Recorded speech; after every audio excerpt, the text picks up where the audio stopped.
So now, Kim Larson, back to the front. We kept you busy today. So Kim Larson is going to do our introductions of our guests today. And after the introduction, please give a great big Greeley Centennial welcome to John Staley and Aiden Dattery. So it is all yours. Thank you so much. Well, it's certainly a pleasure for me to introduce John Staley this morning or this afternoon, because John and I grew up together out in Northeast Colorado.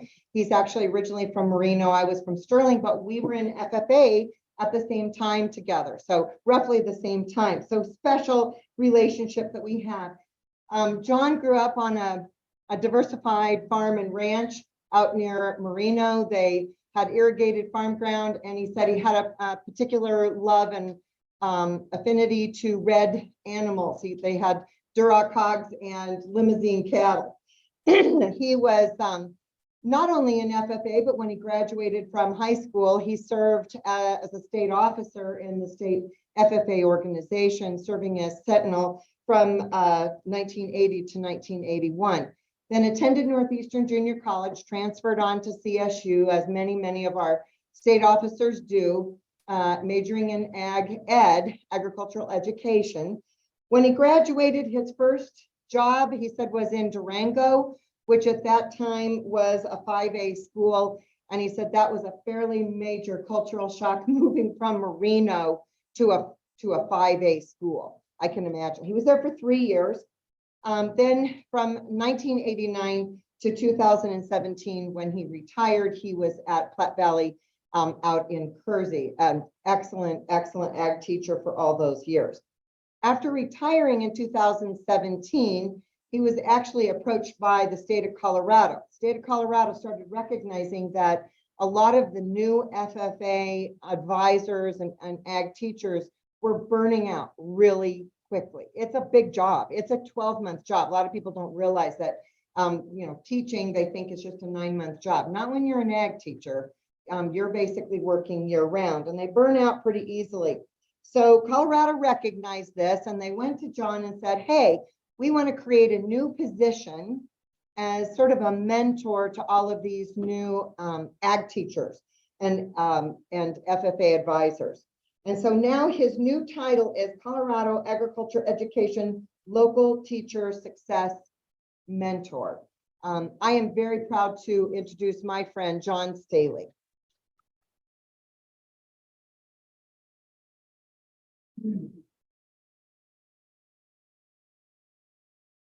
It's a tremendous honor to be here with you today and bring a few remarks. But before I get started, being a teacher, you know that I'm prepared for 45 to 50 minutes. And so just to cut into that time a little bit, I'm going to introduce a young man that we have here with us today by the name of Aiden Dattery. Aiden is an FFA member at Greeley West High School, and he has earned the right to speak at the National FFA Convention next week. He will speak in the extemporaneous speaking contest. The extemporaneous speaking contest is a contest where you draw a topic and you have 30 minutes to prepare your remarks, and then you will speak 4 to 6 minutes and then have 5 minutes of questions. Aiden was fortunate enough to win his FFA district as well as the state contest, and will represent Colorado at the national contest next week. This is, in my opinion, one of the harder contests that we have for students, because of the fact that they have to prepare and have an incredible depth of knowledge around a lot of different things. Aiden will draw 3 topics out of a bucket that are in 7 different categories. He will get to draw 3 and then choose one of those to speak. And so to prepare for a contest like this, Aiden has prepared somewhere between, I think it's 15 and 20 speeches on different topics, so that he's well versed in all those, so that when he draws a topic, there's a good likelihood that he has prepared a speech that matches the topic that he's pulled. At this point in time, I'm going to have Aiden come forward and give his speech today. His topic that he's drawn for today is water in Western United States and its effects in agriculture. And so Aiden will be speaking on that And then we'll have some questions. Now, Keegan will take questions from the audience if you have questions at that point in time. If you don't have questions, I will have questions for Aiden. And so this is a, if you will, a warm up for his exciting trip next week. Aiden?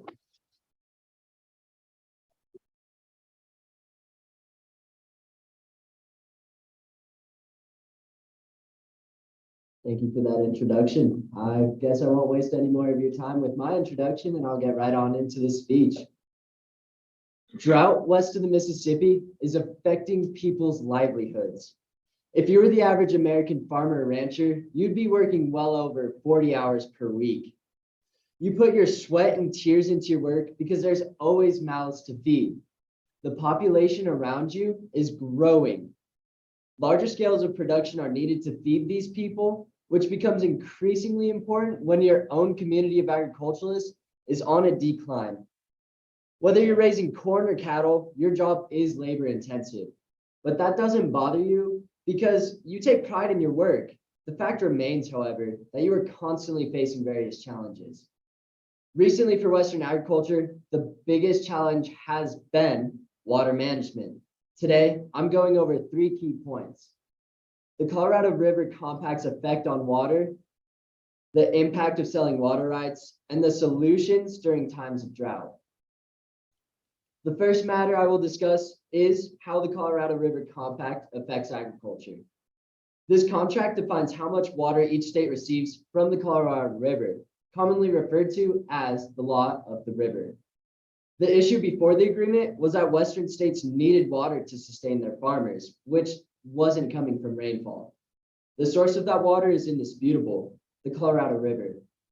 According to the Water Education Foundation, in January of 1922, the states met with Herbert Hoover, at that time the Secretary of Commerce, in Washington, D.C. At the conference, states established guidelines for how water would be distributed among states, according to upper and lower basin apportionments. With many revisions, partially due to Arizona's issue with the basin distribution system, the contract eventually apportioned water on a state-by-state basis, allowing for annual adaptations on the amount of water which each state should receive, according to the University of Arizona's Water Resources Research Center. These annual revisions become increasingly important in times of drought. History and allocation of water matter because they display how much water has always affected agriculture and been a topic of contention in Western America, which is now only amplified by our current drought.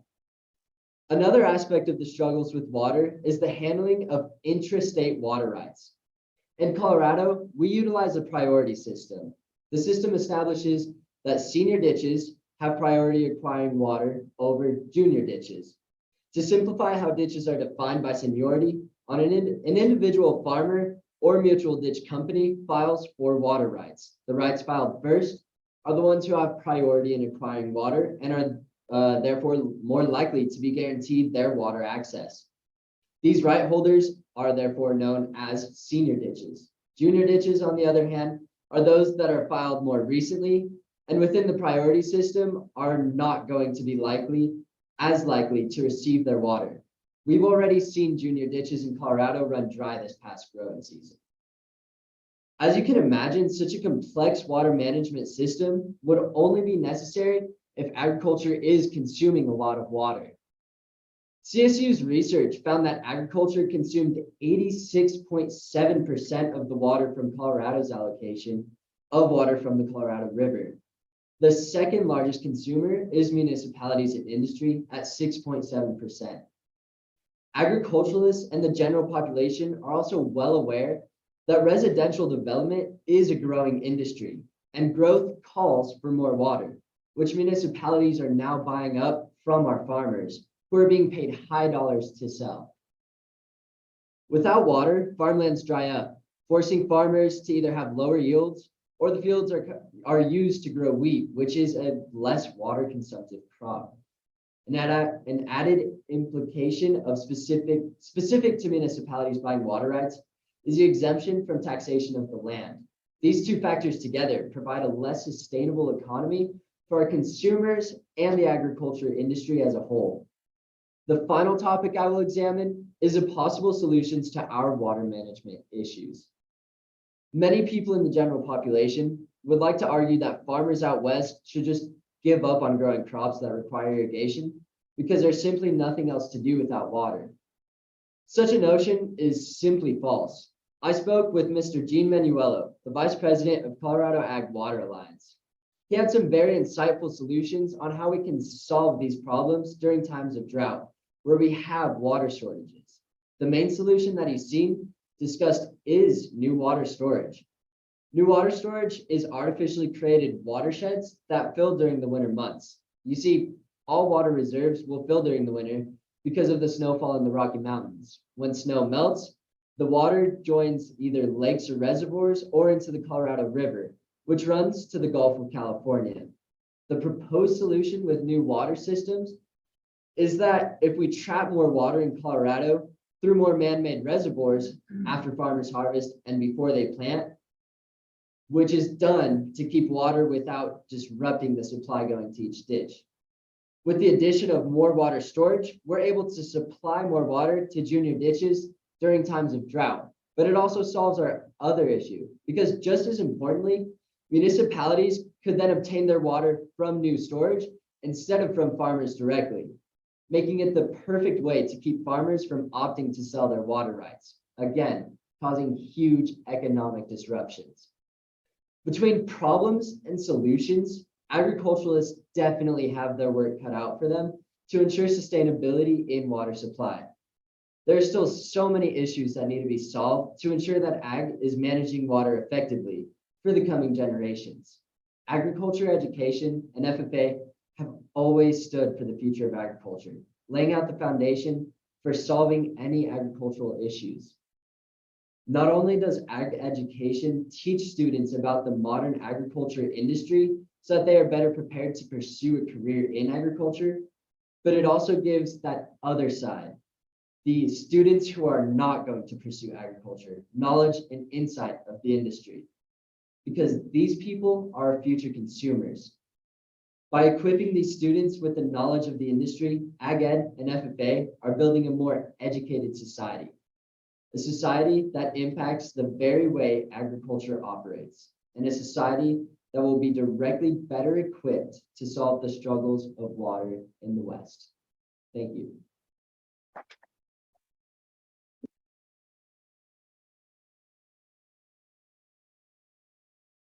Possible for municipalities to exercise, I think they call it eminent domain.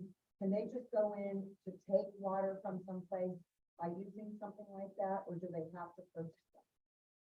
They would have to purchase the water rights in order for residential areas to then use that water. This is done because of our water apportionment.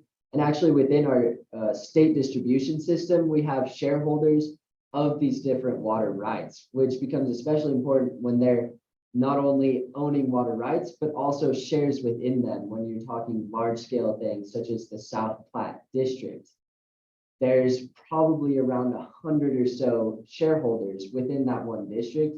And so this makes it so that residential areas cannot just use their water that's already been apportioned to them by the state, but they'll have to go in and either buy shares or the rights outright.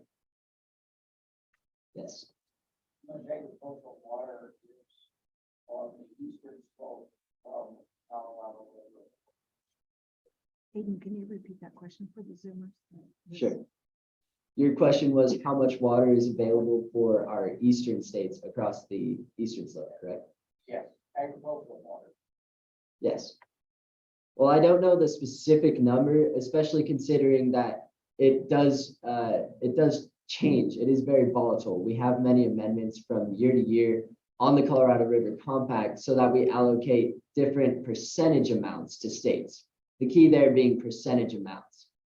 We're making sure that they are getting the correct amount among each other, but we're not entirely able to ensure that they are getting the full water that they need, which is why these proposed solutions do become important, but also a reason why we can't pull specific numbers on how much water is directly available in general. Part of the like selling water more related to how much it is. So off the top of your head, do you know what like a share of CDC water is going for right now or trading at? I'm not quite sure what the specific amounts of each share is going for. Again, with inflation, it does change, and we have seen a lot and a huge influx on those prices recently. What I do know is that just recently over in Alt, a farmer sold their water rights over to another municipality, Thornton, for around $8 million because he wanted to keep farming, but at some point that price amount becomes too much for them to reject. So the ratio percentages, since the various states are more states using more than what they're allocated to, and others are not using what they're allocated to, is that true or not? That is actually a big controversy right now with the Colorado River Compact. Everyone is arguing among each other in these state conversations that we're not correctly using our water according to the apportionment set aside. And while we can't get specific measurements, as you well know, the states wouldn't readily own up to it if they were getting more. But it can be greatly assumed by others that we're not monitoring it closely enough throughout the Colorado River Compact. And just because states do need the water, they will be using it. So while we're not quite sure if they are, it can be hypothesized that it's possible.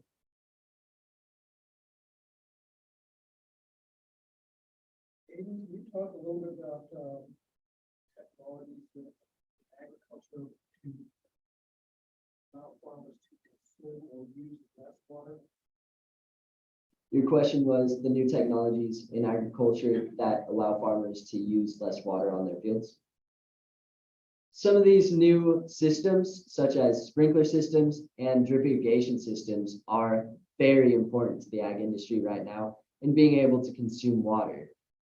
We're able to conserve around 60% of the water that we use in traditional irrigation with these systems like drip systems, and about half of that with just a simple sprinkler system, much like the pivot sprinklers you see all the way around town. The only downside to these systems is that they are a huge financial, there are huge financial implications. It's not something that we can directly turn to in times of drought because they have to be set up beforehand and they cause money. Money that throughout times of drought, a farmer might not be willing to spend. Yes. Do you have any sense of the evaporative loss in the drip system? I cannot pull the number directly off the top of my head, but that is what makes these new systems in agriculture so much more beneficial. Is with drip irrigation systems, you don't have any surface water. And with different kinds of sprinklers, such as the lower pivot sprinklers, you will see either greater or lesser amounts of evaporation, depending on how close you're keeping that water to the ground.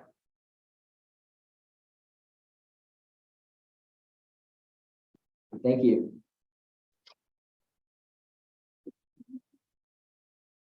Are there any questions on Zoom? And you can just in case. John's gonna speak too. John's gonna speak too. Okay, I don't see any questions on Zoom either. Okay.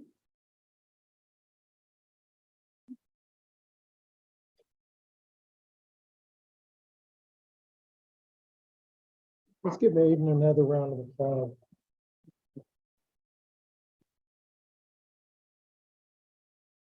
So a little history of agricultural education.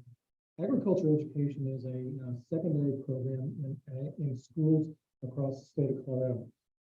The purpose of agricultural education is to enthuse students about being involved in the industry of agriculture. We know that around 2% of our population today makes their living from production agriculture. But nearly 20% of jobs today are directly related to the industry, while nearly 40% of jobs in America have a tie to the industry of agriculture. And so as ag teachers, our job is to enthuse, motivate, even coerce students into wanting careers in the industry of agriculture. That is what we do. Currently in this state, we have 130 ag programs in different school districts around the state. Currently, we will have this year nearly 9,000 FFA members in Colorado, which is up dramatically over the last 20 years. When I was an FFA member, we talked about 3,000 FFA members. Of course, Kim's already alluded to how old I am, so that's been a while. We, at this point in time, have, and I've been alluded to the teacher shortage and teacher need, and that teacher shortage comes from a twofold situation. One is that we continue to grow additional programs and grow additional positions in programs, but at the same time, we also struggle to maintain our teachers. When I took this position 5 years ago, we were keeping less than half of our first-year teachers in the second-year contracts, which was a startling realization that we needed to do something to mentor our beginning teachers, to help them, give them guidance so that they could stay in that profession a little longer. We're retaining somewhere between 80 and 90% of our first-year teachers, second-year teachers, and third-year teachers onto additional contracts at this point in time. So we know that mentorship works. And so that is my job. I spend my days driving from school to school. And in fact, I was at Greeley West High School yesterday with a brand new ag teacher there and spent the day with a family and a lady with the hope that we can keep her in that profession just a little bit longer. Part of that growth we have is new programs. We're fortunate this year we're adding 2 new programs. One of those will be in the Cooter District up at Wellington with a brand new program, as well as a new program at South Park High School in Fairplay. So it isn't just urban growth that we see growth really all over the state with new programs. We're excited about that growth, and it does give us additional challenges to fill those needs. One of our biggest issues, and every school sees that it is an issue, is getting new teachers and recruiting students to be teachers. And so we recognize the battle cry that we need to somehow get students to want to be teachers. And so we're initiating a new campaign to directly market to our high school students to be ag teachers, with the thought that if they graduate with a degree in agronomy, animal science, or ag business, well, that's awesome, and they will probably start in an ag business immediately and probably make more than they do teaching. However, they typically will start at a lower level than what they would if they would teach 2 or 3 or 4 years, because the 2, 3, 4 year ag teacher is prime to go to the ag industry, and that's where we see most of our teachers being pulled into the industry at that point in time, because they know that if they can manage students, they can manage adults, and they can manage projects, they can manage projects for business, and so they're highly sought after. A few other things in the state of ag ed, our partners in ag education is really the Colorado Community College System. That is the funding source for ag programs in the state of Colorado and the regulatory piece of that. And so that is one of our partners, our state program director and our state FFA advisor are employees of the Colorado Community College System. And then our other partner is Colorado State University, our teacher training that does the training for our ag teachers. And we've had some exciting things happen with that. And so that I'll talk about here in a moment. As we talk about ag programs, we really talk about when we teach, and we fundamentally believe in a 3-circle model. Of course, part of that is the curriculum that we teach, the technologies that we teach, the skills that students receive. But we also spend a lot of time talking about work-based learning through a supervised agriculture experience. We expect every student to have some kind of an agriculture experience which helps drive them to a career potentially in the industry of agriculture. And so we spend a lot of time talking about career opportunities in the industry. And so we talk about that. And the third part of that is the FFA piece, the leadership and the work skills, the career-ready skills that students need to be employees or employers at a point in time. And so we talk about that a little bit from the standpoint of a three-circle model. That one, the circle with FFA, we talk about it, that is the piece that most of the public sees, the blue and gold jacket. Of course, National FFA Convention is next week. We anticipate that there will be close to 70,000 FFA members at National FFA Convention in Indianapolis. Indianapolis really does turn blue. It's pretty amazing to see that whole process. The stadium in Indianapolis is the Lucas Oil Stadium where the Colts play, and they will fill a major part of Lucas Oil with FFA members in blue and gold jackets. It's a pretty amazing experience. And so we have that going on, but closer to home, we have had a change with our state FFA officers. They now live in a facility together. Colorado State University has built a new campus in downtown Denver at the stockyards or at the National Western Stock Show grounds. And the new campus where that is called Spur. Our 10 state FFA officers now live on the Spur campus in a building called Vita. This is a very unique opportunity for our state officers to actually live in the same place, be able to plan together, and be able to do things together, receive training together. And this is a cooperative venture with Colorado State University. These students will be receiving college credit now for their year of service as a state FFA officer. And it's a pretty amazing experience. Last year's team got some part of the year there, and this year's 10 state officers did move in July and spend the entire year there as a team together. So we're excited about that opportunity. And if you get to the National Western Stock Show grounds, go see the new campus, the new CSU campus. There's 3 buildings there that are absolutely amazing. And what a great way for agriculture at CSU to reach out to our urban friends so that we can do a better job of bridging that urban divide, that Grand Canyon, that people don't understand what rural America does. And that's a great way for us to bridge that gap. So we're really excited about that opportunity. Our training partner at CSU, we're very pleased. Dr. Pritchett, the new dean of the Ag College, has been incredibly supportive of agriculture education. Dr. Pritchett is a product of agriculture education and FFA, past state FFA president.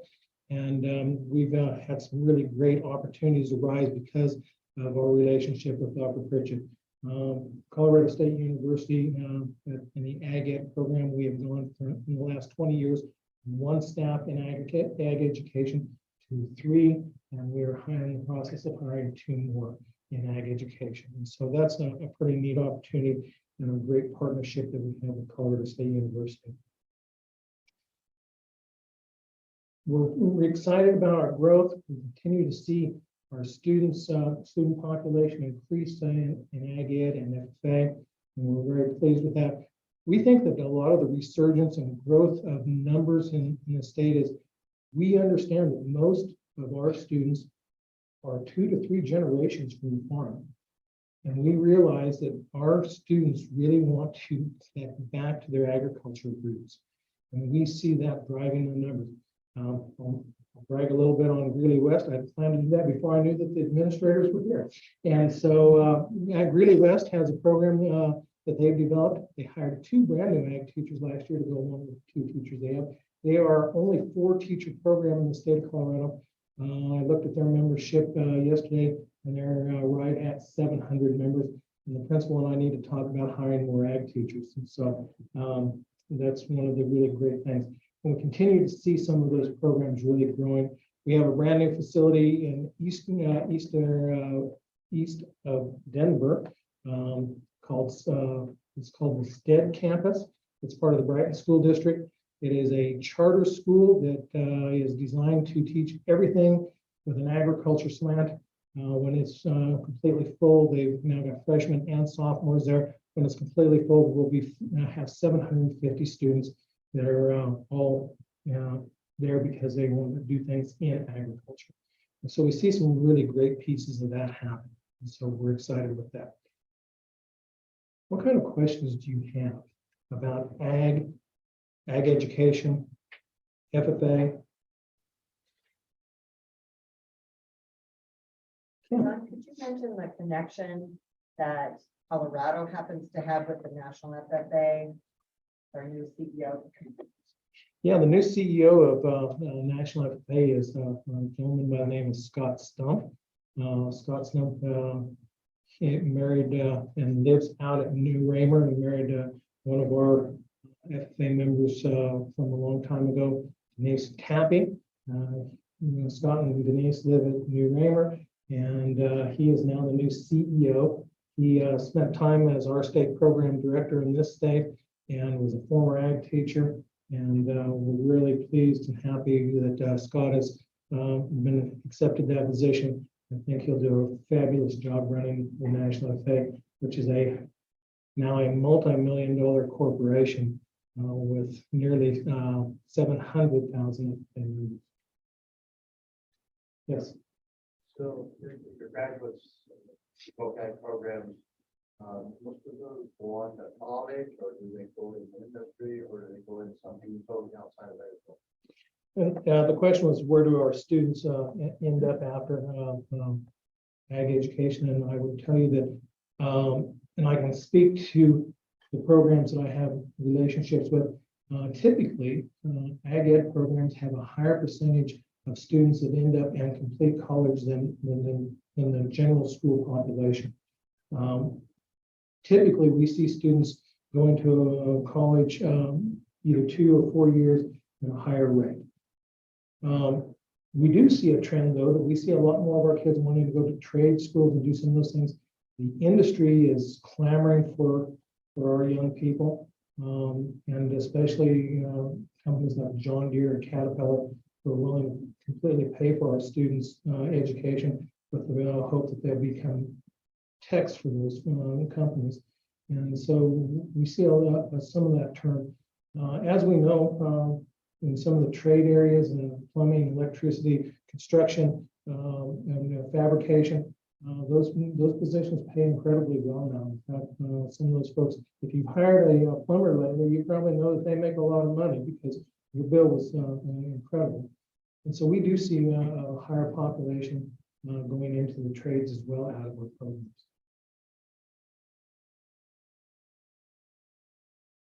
Yes, sir.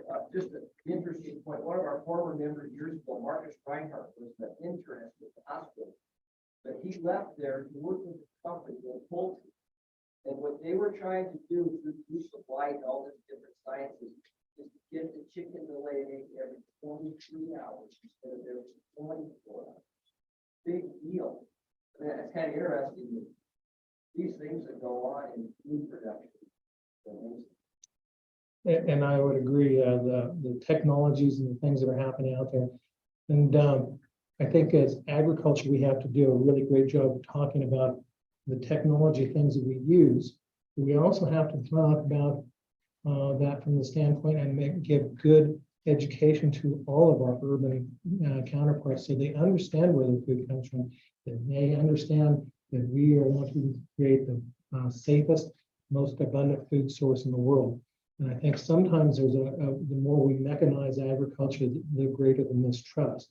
And so I think as agriculturists, that's one of our challenges is to do a better job informing our public of how their food and fiber is produced.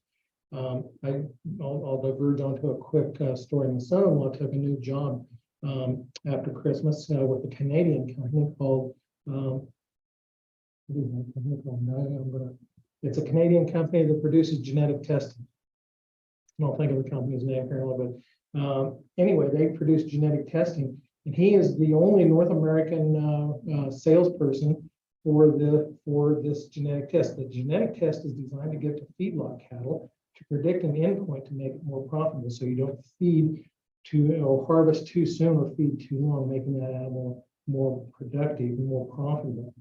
In the last 8 months, Shane has sold right at 500,000 genetic tests to feedlots.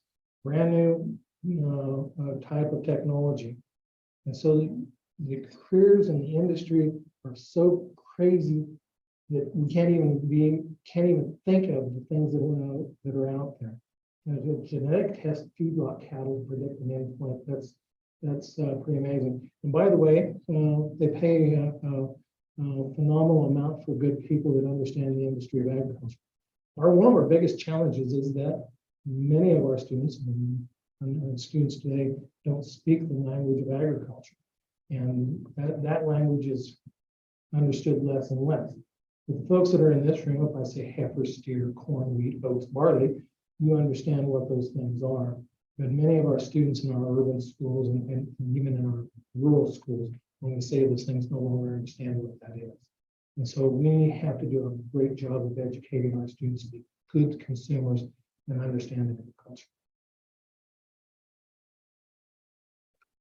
Thank you for the opportunity to come speak with you today.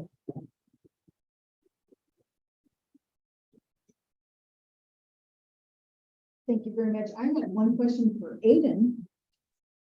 What is your future now that you are well versed with FFA and very, very involved in FFA? Come on up and tell us what your plans are.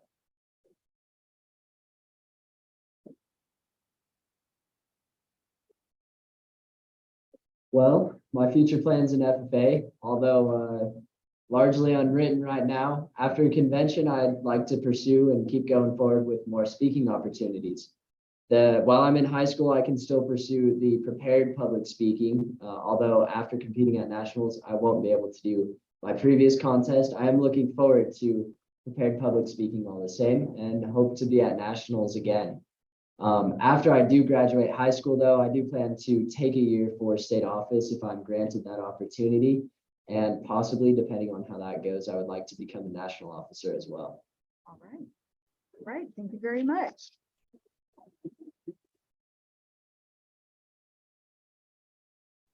And John and Aiden, we also wanted to make sure that we have your authorization to use your program today on our club's YouTube channel. So Aiden, you're still a minor, so you may have to get your mom's approval, but I can find that out real quick. I can on her text. I already sent her a picture of him up here doing his speech. So she's very sad she couldn't be here today. But anyways, as a thank you for your time today, this comfort animal will be going to the Community Grief Center, and they hand it out as needed to children's in their programs. And the tag says, "This stuffed animal wants to help you when things are hard. Snuggle with it and you will feel a little love and caring." This comfort animal is given to you by Greeley Centennial Rotary in honor of John Staley and Amy Battery, who is our presenter with today's date. And on the backside is our 4-way test that we all use every day.